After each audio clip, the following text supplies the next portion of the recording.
GHMC 4.5 ఏళ్ల పాలనలో mayor, deputy mayor ఎన్నికల నుంచి స్టాండింగ్ కమిటీ, జనరల్ బాడీ సమావేశాల వరకు జర్నలిస్టులు నిర్వహించిన పాత్ర కీలకం. కానీ 4 ఏళ్ల అనంతరం అకస్మాత్తుగా బోగస్ విలేకరులు అనే ఆరోపణలు ముందుకు రావడంపై తీవ్ర విమర్శలు వెల్లువెత్తుతున్నాయి. పాలకపక్ష సభ్యులే ఈ ఆరోపణలు చేయడం అనేక అనుమానాలకు తావిస్తుంది. ప్రభుత్వాన్ని విమర్శించినా లేదా అధికార దుర్వినియోగాన్ని ప్రశ్నించినా విలేకరులపై నకిలీ అనే ముద్ర వేయడంపై సీనియర్ జర్నలిస్టులు ఆగ్రహం వ్యక్తం చేస్తున్నారు. ఈ ఆరోపణల వెనుక ఉన్న 4 సభ్యుల్లో 2పై పూర్వపు వివాదాలు, అధికారులపై దాడులు, స్థానిక ఘటనలపై వచ్చిన ప్రతికూల వార్తల నేపథ్యంలో ఈ నిర్ణయం తీసుకున్నట్టుగా తెలుస్తోంది.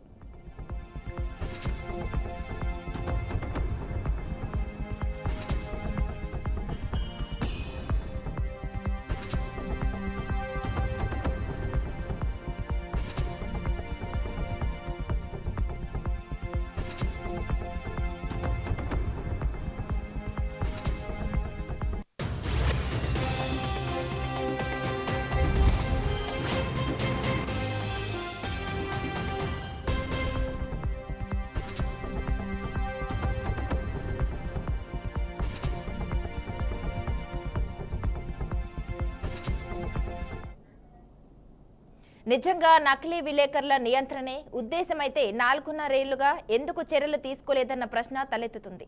జీహెచ్ఎంసీ స్టాండింగ్ కమిటీ తాజా నిర్ణయాన్ని పలు జర్నలిస్టు సంఘాలు తీవ్రంగా ఖండించాయి. నకిలీ అనే పదాన్ని ఉపయోగించడం జర్నలిస్టు వృత్తికి అవమానమని కలిగించడమేనని పేర్కొన్నారు. ఇక విచారణ లేకుండా వ్యవస్థను నిందించడానికి వారు అంగీకరించబోరని, ఈ చర్యను తక్షణమే ఉపసంహరించుకోపోవాలని సంఘాలు ప్రభుత్వాన్ని డిమాండ్ చేస్తున్నాయి. నిజాయితీగా పనిచేస్తున్న విలేకరుల గౌరవాన్ని కాపాడాల్సిన బాధ్యతను మున్సిపల్ పాలకులే భుజాలపై పెట్టుకోవాలని స్పష్టం చేస్తున్నాయి.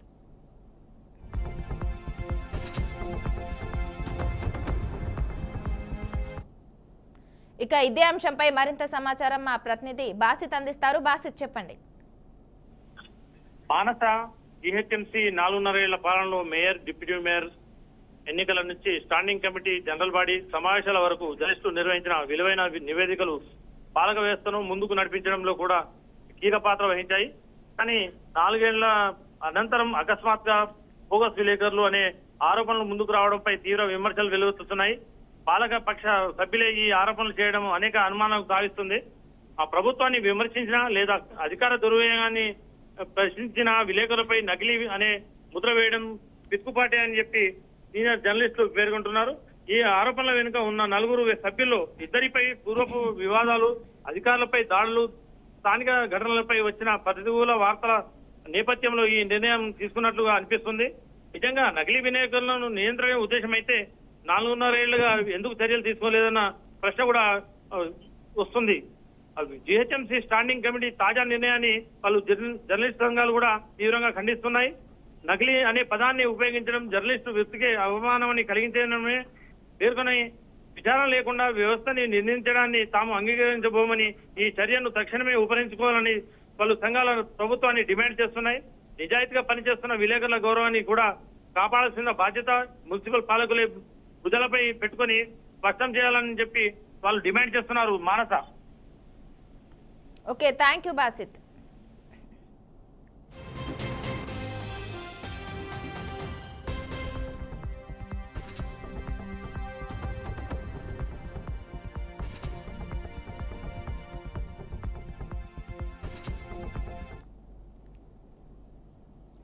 కేరళ సీఎం పినరయి విజయన్ నివాసం క్లిప్ హౌస్ కు నేడు బాంబు బెదిరింపులు వచ్చాయి. ఆయన నివాసాన్ని బాంబులతో పేల్చేస్తామని తంపనూరు పోలీస్ స్టేషన్ కు గుర్తు తెలియని వ్యక్తులు ఈ మెయిల్ పంపించారు. దీంతో అప్రమత్తమైన సీఎంఓ అధికారులు, పోలీసులు, డాగ్ స్క్వాడ్, బాంబ్ స్క్వాడ్ బృందాలతో కలిసి క్షుణ్ణంగా తనిఖీలు చేపట్టారు. దాదాపు 4 గంటల తనిఖీల అనంతరం ఎలాంటి పేలుడు పదార్థాలు లేవని నిర్ధారించుకున్నారు.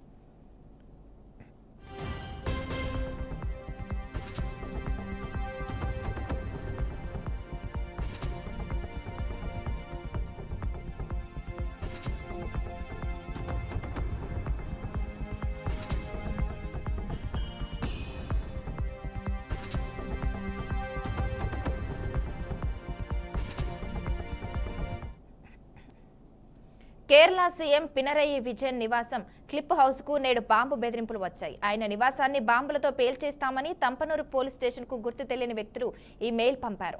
దీంతో అప్రమత్తమైన సీఎంఓ అధికారులు, పోలీసులు, డాగ్ స్క్వాడ్, బాంబు స్క్వాడ్ బృందాలతో కలిసి క్షుణ్ణంగా తనిఖీలు చేపట్టారు. దాదాపు 4 గంటల తనిఖీల అనంతరం ఎలాంటి పేలుడు పదార్థాలు లేవని నిర్ధారించుకున్నారు.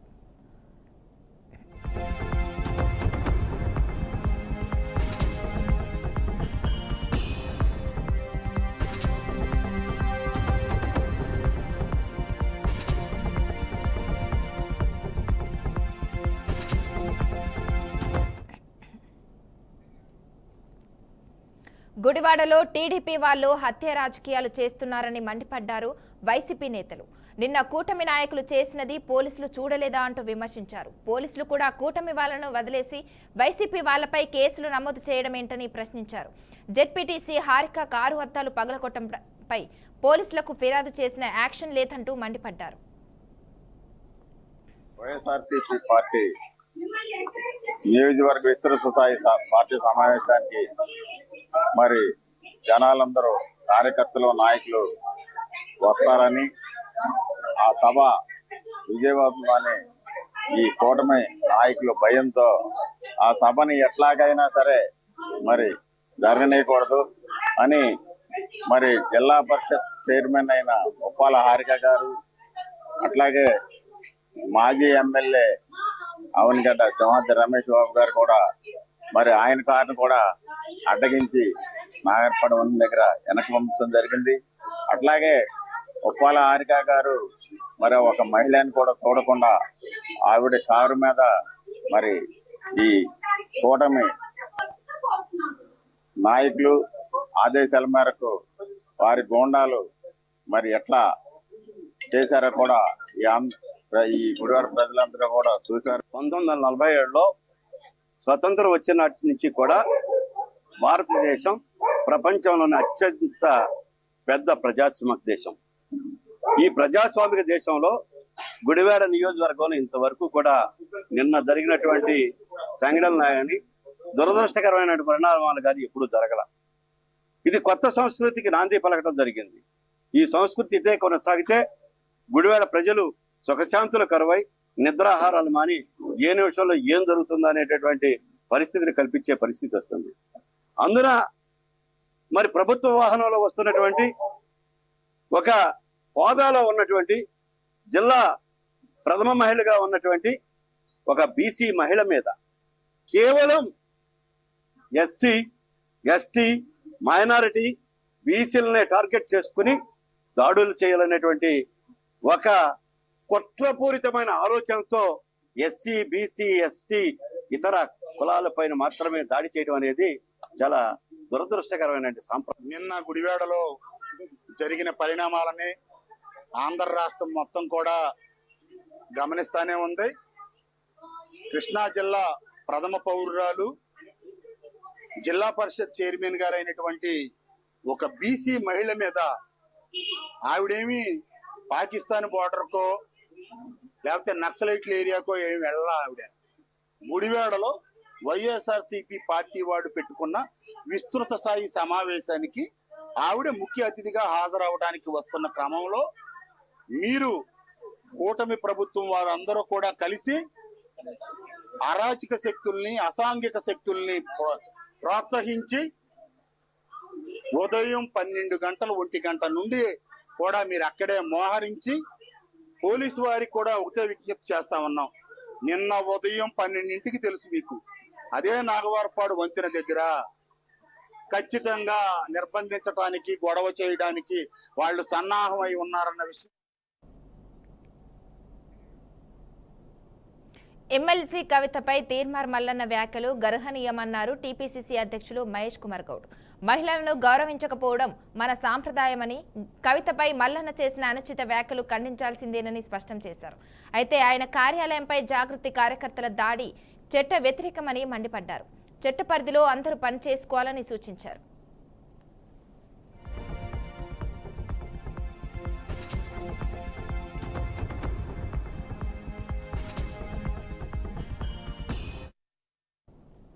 క్యూ న్యూస్ ఆఫీస్పై దాడి, గన్మెన్ కాల్పులు జరిపిన అంశాలపై వచ్చిన ఫిర్యాదులపై చట్ట పరిధిలో విచారణ జరుగుతుందని స్పష్టం చేశారు.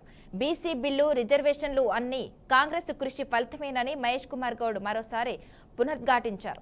బీసీ రిజర్వేషన్ల అంశంలో ఇతరులు లబ్ధి పొందాలని చూడటం సమంజసం కాదని హితవు పలికారు.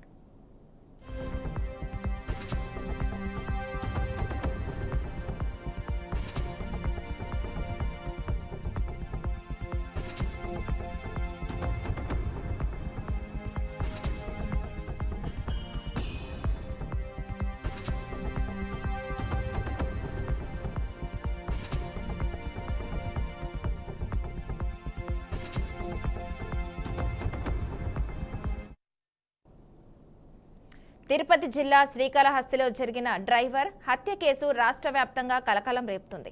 డ్రైవర్ శ్రీనివాసులరాయుడు హత్యకు గురైన కేసులో కోట వినుత, ఆమె భర్త చంద్రబాబుతో పాటు మరికొందరిని పోలీసులు అరెస్ట్ చేశారు.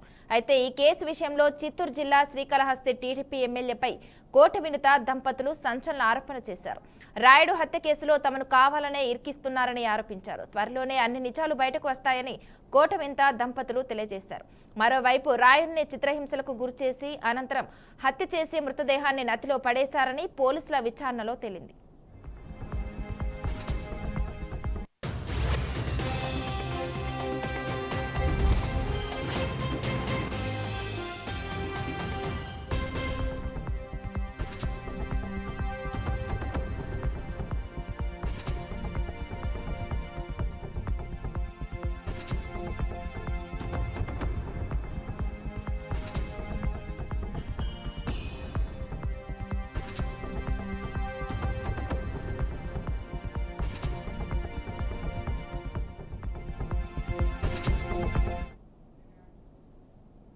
తమిళనాడు రాష్ట్రం తిరువల్లూరు రైల్వే స్టేషన్లో భారీ అగ్ని ప్రమాదం సంభవించింది. ఈ ఘటనలో 3 రైల్వే ఆయిల్ ట్యాంకర్లు అగ్నికి ఆహుతైనట్లు అధికారులు వెల్లడించారు. దీంతో అప్రమత్తమైన రైల్వే అధికారులు కుప్పం మీదుగా బెంగళూరు, చెన్నై వెళ్లే అన్ని రైళ్లను తాత్కాలికంగా రద్దు చేసినట్లు ప్రకటించారు. ఈ పరిణామంతో అనేక రైళ్లు ఎక్కడికక్కడ నిలిచిపోయాయి. ప్రస్తుతం కుప్పం రైల్వే స్టేషన్లో బెంగళూరు నుంచి చెన్నై వెళ్లే లాల్బార్ సూపర్ ఫాస్ట్ రైలు నిలిపివేయబడింది. ఈ సంఘటన స్థలానికి అగ్నిమాపక బృందాలు చేరుకొని మంటలను అదుపు చేసేందుకు చర్యలు చేపట్టాయి.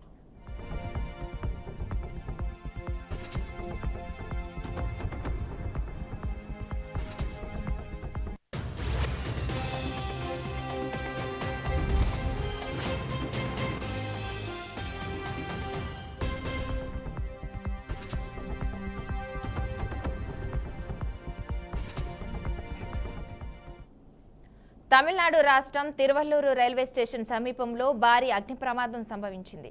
ఈ ఘటనలో 3 రైల్వే ఆయిల్ ట్యాంకర్లు అగ్నికి ఆహుతైనట్లు అధికారులు వెల్లడించారు. దీంతో అప్రమత్తమైన రైల్వే అధికారులు కుప్పం మీదుగా బెంగళూరు, చెన్నై వెళ్లే అన్ని రైళ్లను తాత్కాలికంగా రద్దు చేసినట్లు ప్రకటించారు. ఈ పరిణామంతో అనేక రైళ్లు ఎక్కడికక్కడ నిలిచిపోయాయి. ప్రస్తుతం కుప్పం రైల్వే స్టేషన్లో బెంగళూరు నుంచి చెన్నై వెళ్లే లాల్బార్ సూపర్ ఫాస్ట్ రైలు నిలిపివేయబడింది. ఈ సంఘటన స్థలానికి అగ్నిమాపక బృందాలు చేరుకొని మంటలను అదుపు చేసేందుకు చర్యలు చేపట్టాయి.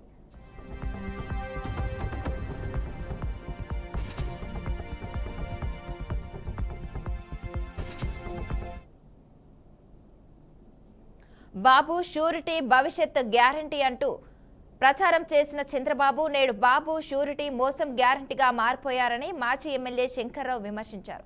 ఇచ్చిన హామీలను అమలు చేయకుండా ప్రజలను మభ్యపెడుతున్నారని ఆరోపించారు.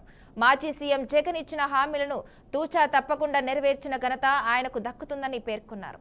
ప్రతి వైసీపీ, కాంగ్రెస్ పార్టీ కార్యకర్త గ్రామంలోని ప్రతి ఇంటికి వెళ్లి చంద్రబాబు వల్ల ప్రజలకు జరిగిన నష్టాన్ని వివరించాలని నంబూరు శంకర్రావు పిలుపునిచ్చారు. ఒక వ్యాపారం లేదు, ఒకటే లేదు, ఏది కూడా అభివృద్ధి జరగలేదు. ఇంతప్పటికీ ఈ రాష్ట్రంలో జగన్మోహన్ రెడ్డి గారు ఉండగా పోర్టులు గాని, స్కూల్స్ గాని, అట్లాగే హాస్పిటల్స్ గాని ఇవన్నీ కూడా ఎంత డెవలప్ అయ్యే, రోడ్లు గాని ఇవన్నీ మన నియోజకవర్గం తీసుకుంటే ఉదాహరణకి మీకు నేను చెప్పాల్సిన అవసరం లేదు. మన నియోజకవర్గం గురించి ఈ నియోజకవర్గంలో ఎవరో చేయలేని డెవలప్మెంట్ నేను 5 సంవత్సరాలు పనిచేశాను. మరి సూపర్ 6 చంద్రబాబు చెప్పిన మాటలు నమ్మి పాపం పేదలు ఓట్లేశారు. జగన్మోహన్ రెడ్డి గారు ఎట్లయినా మనం జగన్మోహన్ రెడ్డి గారు గెలుస్తాడు, ఎట్లున్నా మనకు వచ్చేస్తాయిలే, సూపర్ 6 కూడా చూద్దాం, మనకి ఇంటికి వస్తున్నాయి కదా అని చెప్పి ఆ బాండ్లు చూసి మోసపోయి ఓట్లేసి ఇప్పుడు అందరూ కూడా చంపలేసుకునే పరిస్థితి. అయ్యా మళ్ళీ మీరు రావాలని చెప్పి ఎవరు పెట్టా పాపం అందరూ వాళ్ళు ఏడుతుంటే నాకే పాపం అనిపిస్తుంది. అలాంటి పరిస్థితి ఈ నియోజకవర్గం కాదు 175. సంగారెడ్డి జిల్లా పాషమైలారం పారిశ్రామిక వాడలో గ్లాండ్ ఫార్మా సమీపంలో ఎన్విరాన్మెంట్ కంపెనీలో అగ్ని ప్రమాదం సంభవించింది. ఘటనపై సమాచారం అందుకున్న అగ్నిమాపక సిబ్బంది 5 ఫైర్ ఇంజన్లతో సంఘటన స్థలానికి చేరుకొని మంటలను అదుపు చేస్తున్నారు. ప్రస్తుతం మంటలు తగ్గుముఖం పట్టనున్నాయి. ప్రమాదానికి గల కారణాలు ఇంకా తెలియరాలేదని, ఇప్పటివరకు అగ్ని ప్రమాదంలో ఎలాంటి ప్రాణ నష్టం జరగలేదని సమాచారం.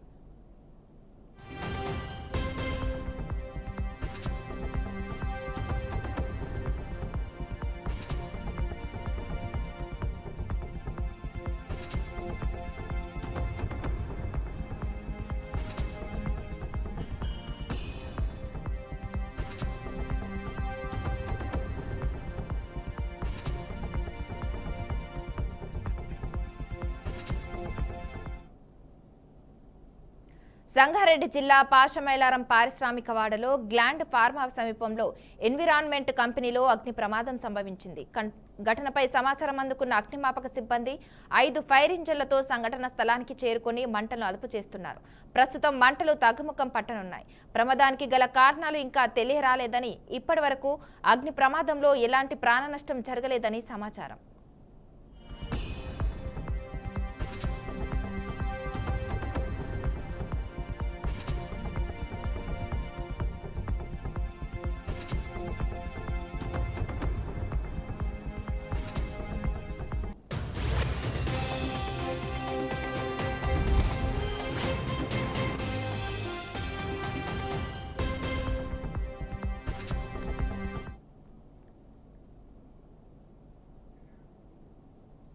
నంద్యాల జిల్లా కలెక్టర్ ఆఫీస్ సెంటినరీ హాల్లో నీటి పారుదల సలహా మండలి సమావేశం నిర్వహించారు. మంత్రులు ఫరూక్, బీసీ జనార్దన్, ఎమ్మెల్యేలు భూమా అఖిలప్రియ, బుడ్డ రాజశేఖర్ రెడ్డితో పాటు తదితరులు పాల్గొన్నారు. భగవంతుని దయ వలన 20 రోజుల ముందే నీటిని విడుదల చేస్తున్నామని మంత్రి బీసీ జనార్దన్ రెడ్డి అన్నారు. నేటి నుంచే అన్ని కాల్వలకు నీటిని విడుదల చేస్తున్నామని చెప్పారు. ఏ కాల్వలకు ఎన్ని టీఎంసీలు నీటిని విడుదల చేయాలనే విషయంపై చర్చించనున్నారు. చివరి ఆయకట్టు వరకు రైతులందరికీ నీరు అందించడమే ప్రభుత్వ లక్ష్యమన్నారు. ఐఏబీ మీటింగ్ లో సుదీర్ఘంగా చర్చ జరగడం జరిగింది. ఏదైతే ఈ సీజన్ కి ఇవ్వవలసినటువంటి వాటర్ ఏ విధంగా తీసుకోవాలి, కేసీ కెనాల్ కి అయితేనేమి, ఎస్ఆర్బీసీకి అయితేనేమి, మిగతా తెలుగంగ ప్రాజెక్టు ద్వారా అయితేనేమి, ఏ టీమ్స్లు ఎక్కడెక్కడ నీరు వదలాలనేటువంటి సుదీర్ఘమైనటువంటి చర్చ జరిగింది. గౌరవ ముఖ్యమంత్రి గారి ఆదేశాల మేరకు, అదే విధంగా ఈ రోజు రైతుల సూచనల మేరకు ఈ రోజు రాత్రి మిడ్ నైట్ నుంచే SRBC, KC canal, Telugu Ganga, మిగిలినటువంటి ప్రాజెక్టులకు అన్నిటిని కూడా నీటిని విడుదల చేయడం జరుగుతూ ఉంది. ఇక్కడ మేము రైతు సోదరుల అందరికీ కూడా కోరేది ఏమంటే, మనకున్న నీటిని వృధా చేయకుండా, ఏవైతే మనము మళ్ళీ ఖరీఫ్ ఒక సీజన్ కాకుండా నెక్స్ట్ సీజన్ కూడా అవసరమేదా ఉండేటట్టుగా అందరూ కూడా ఆ యొక్క అవసరమైనటువంటి పంటలే వేయమని కూడా రిక్వెస్ట్ చేస్తా ఉన్నాం. ప్రతి ఒక్కరు కూడా వరి సాగు చేయడం వల్ల కానీ ఇంకోటి వల్ల కానీ కూడా రేపు భవిష్యత్తులో సమస్యలు వస్తున్నాయి. కాబట్టి సీజనల్ పంటలు వేసుకోవాలని కూడా కోరుకుంటా ఉన్నాం. ఖచ్చితంగా ఇది తెలుగుదేశం ప్రభుత్వం, రైతుల ప్రభుత్వం. ముఖ్యంగా భగవంతుడి దయ వలన కూడా ముందుగానే ఈ రోజు 20 రోజుల ముందుగానే మళ్ళీ నీరు కూడా విడుదల చేస్తా ఉన్నాం. గత 15 సంవత్సరాల నుంచి కూడా ఎప్పుడు కూడా జరగలేదు ఈ విధంగా. ఈ రోజు ఐఏబీ మీటింగ్ లో ముఖ్యంగా వాటర్ యూజర్ అసోసియేషన్ సభ్యులు కొత్తగా వచ్చిన తర్వాత వాళ్ళ పర్యవేక్షణలోనే ఇవన్నీ కూడా జరుగుతాయి. కాబట్టి ప్రతి ఒక్కరికి న్యాయం జరిగే ప్రతి ఒక్క ఆఖరి ఏదైతే ఉందో ప్రాంతంలో ఉండేటువంటి అందరికీ కూడా నీళ్లు అందే విధంగా చర్యలు తీసుకుంటామని చెప్పి తెలియజేస్తా ఉన్నాం. అంబేద్కర్ కోనసీమ జిల్లా రామచంద్రపురం ప్రాంతంలో జరిగిన భారీ చోరీని పోలీసులు ఛేదించారు. చోరీకి పాల్పన్న వీరబ్రహ్మంను పోలీసులు అరెస్ట్ చేసి అతని వద్ద నుంచి 463 గ్రాముల బంగారు ఆభరణాలను స్వాధీనం చేసుకున్నట్లు పోలీసులు తెలిపారు. వీటి విలువ సుమారుగా 50 లక్షల రూపాయలు ఉంటుందని చెప్పారు. చోరీకి గురైన ఇల్లు రామదుర్గ వీధికి చెందిన స్కూల్ మాస్టర్ దొంతం శెట్టి శ్రీనివాస్కు చెందని ఈ నెల 3న కుటుంబంతో కలిసి విశాఖపట్నం వెళ్లిన మాస్టర్ శ్రీనివాస్ 7వ తేదీన తిరిగి వచ్చినప్పుడు ఇంట్లో చోరీ జరిగినట్లు గుర్తించి పోలీసులకు ఫిర్యాదు చేశారు. విచారణలో నిందితుడిని పోలీసులు అరెస్ట్ చేసి మొత్తం ఆభరణాలను రికవరీ చేశారు. పోలీసులు సత్వర స్పందన, కేసు చేతన తీరుపై జిల్లా ఎస్పీ కృష్ణారావు రివార్డులు అందజేసినట్లు తెలిపారు. నెల 7వ తేదీన రామచంద్రాపురం పిఎస్లో ఒక గ్రే ప్రాపర్టీ అఫెన్స్ నమోదు చేసుకుంది. సో అది HB by night between 3rd July to 7th July మధ్యన జరుగుండొచ్చు అనేది అంచనా వేయడం జరిగింది. అది ఒక head master about to retire, ఇంకో 2 monthsలో రిటైర్ కాబోతున్నారు ఆయన. సో వాళ్ళ ఇంట్లో ఈ దొంగతనం జరిగింది. వాళ్ళు వారి యొక్క పిల్లలది హెల్త్ బాగోలేకపోతే దానికోసం ఆయన వాళ్ళ వైఫ్ ఇద్దరు కూడా వైజాగ్ వెళ్ళున్నారు. ఆ టైంలో ఇది చోటు చేసుకుంది. వాళ్ళ పని మనిషి చూడంగానే ఇమీడియట్గా పోలీసులు చెప్తే immediately clues team and dog squad అందరూ కూడా సీన్ మొత్తం పరిశీలించి మనకున్న టెక్నికల్ ఎవిడెన్స్ బేస్ చేసుకొని విదిన్ 5 days ఇంటాక్ట్ ప్రాపర్టీ మొత్తం 463 grams of gold ornaments were recovered. So దీంట్లో entire SI Ramachandrapuram, CI Ramachandrapuram circle, CI CCS and entire staff అందరూ కూడా దీనిపైనే పనిచేసి within a week they were able to detect the case and recover the intact property. So దీంట్లో దొంగతనం చేసిన ఆయన దేవగుప్త బ్రహ్మం అని చెప్పి, he is a native of Pamar mandal. ఈయనకి ఒక ఇల్లు ఉంది రామచంద్రాపురంలో. విశాఖ శీలానగర్ గ్రూప్ హౌస్లో భారీ చోరీ జరిగింది. LAICలో పనిచేస్తున్న శ్రీనివాసరావు ఇంట్లో కేజీ బంగారం, 3 కేజీల వెండి, 20 లక్షల నగదు దొంగలు ఎత్తుకెళ్లారు. ఇంట్లో కొద్ది రోజుల్లో పెళ్లి ఉండటంతో విలువైన వస్తువులను దోచుకున్నారు. ఇంటికి సున్నాలు వేయడం వలన అందరూ బయటపడుకున్నారు. గుర్తు తెలియని దుండగులు ఇంట్లోకి ప్రవేశించి దొరికినదంతా దోచుకున్నారు. ఘటనా స్థలానికి చేరుకున్న పోలీసులు కేసు నమోదు చేసి దర్యాప్తు చేపట్టారు. పైన పెయింటింగ్ వర్క్స్ జరుగుతున్నాయండి. ఆ పెయింటింగ్ వర్క్స్ జరుగుతున్న దానికని మాకున్న ఇక్కడ కిందన 2వ ఇల్లు ఉంది. ఆ 2వ ఇంటికి దిగి ఇక్కడ పడుకోవడం జరిగింది. పడుకుంటే రాత్రి అక్కడ పైన థెఫ్ట్ జరిగింది.